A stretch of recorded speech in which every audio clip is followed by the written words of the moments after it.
নাটোরের চলনবিলে নির্মাণ করা হয়েছে আইসিটি পার্ক, যেখানে রয়েছে বেশ কয়েকটি প্রতিষ্ঠান। নির্মাণাধীন অবস্থায় কাজ বন্ধ হয়ে পড়ে রয়েছে আরও একটি প্রতিষ্ঠান। তবে অভিযোগ, অপরিকল্পিত উন্নয়নে হুমকির মুখে পড়েছে চলনবিলের কৃষি এবং জীববৈচিত্র্য। অন্যদিকে যে উদ্দেশ্য নিয়ে এই আইসিটি পার্ক নির্মাণ করা হয়েছে তার সুফল থেকে বঞ্চিত শিক্ষার্থী এবং স্থানীয়রা। আইসিটি পার্ক নিয়ে নাটোর থেকে দেবাশিস কুমার সরকারের 2 পর্বের ধারাবাহিক রিপোর্টে আজ দেখুন প্রথমটি। Furniture just smarter, JMG furniture. নাটোরের চলনবিলে মাথা উঁচু করে দাঁড়িয়ে আছে বেশ কিছু দৃষ্টিনন্দন আধুনিক স্থাপনা, যা আইসিটি পার্ক নামে পরিচিত। হাজার হাজার মানুষের কর্মসংস্থান আর ডিজিটাল বাংলাদেশের স্বপ্ন নিয়ে তৈরি করা কয়েক কোটি টাকা ব্যয়ে নির্মিত হয় এই প্রতিষ্ঠান। কিন্তু অভিযোগ, জমি অধিগ্রহণের টাকা পায়নি অনেক মানুষ।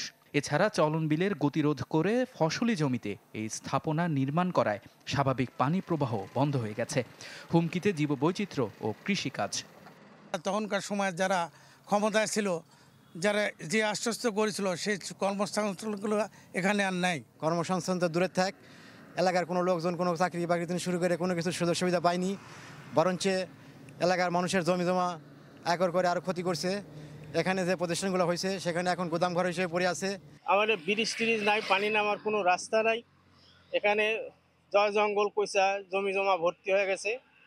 এগুলা পরিষ্কার করতে দেখা যায় যে অনেক সময় লেগে যায়। যে অবকাঠামোই করা হোক না কেন, রাস্তা হোক, রাস্তাঘাট, শিক্ষা প্রতিষ্ঠান বা অন্যান্য যে কোনো শিল্প প্রতিষ্ঠান করা হোক না কেন, সেটি যেন অবশ্যই একটি সুনির্দিষ্ট জায়গা সুপরিকল্পিতভাবে এটি যেন সকল ডিপার্টমেন্টের সঙ্গে সমন্বয় করে করা হয়। তাহলে আমার মনে হয় যে এই যে আমাদের কৃষি জমির উপরে একটি হুমকি সৃষ্টি হয়েছে, কৃষি জমি কমে যাচ্ছে, এগুলো থেকে আমরা কিছুটা হলেও রক্ষা পাবো। 2017 সালে সিংড়া উপজেলার শেরকোল এলাকায় চলনবিলের একাংশ ভরাট করে শুরু হয় এই সমস্ত প্রতিষ্ঠান নির্মাণ কাজ। এর মধ্যে 3টি প্রতিষ্ঠানের কাজ শেষ।